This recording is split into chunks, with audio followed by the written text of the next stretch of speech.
Assalomu alaykum do'stlar, hurmatli obunachilar. Biz navbatdagi obyektimizni boshlab oldik. Bu obyektimiz 50 kW 10 grid. Bu obyektimizda Haymo X10 panellarini ishlatyapmiz. Mana ko'rib turishlaringiz mumkin.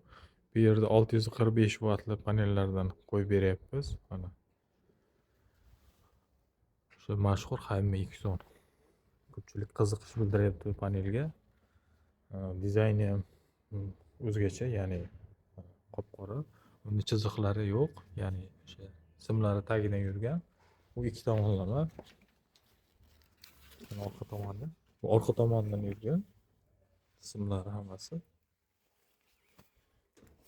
Xo'p, bu yerga mana 50 kilovatli DE invertorimiz kelib tushgan. Krepleniyalari, kabelni ham alohida aytib o'tishim kerak. Bu kabelimiz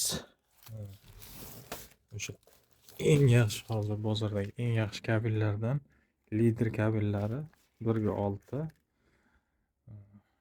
Juda mustahkam kabel bu. Ya'ni mustahkamligi ishonchli kabel bu. Xo'p. Yana bitgandan keyin video qilib qo'yamiz, xudo xolasa. Bizni kuzatishda davom eting.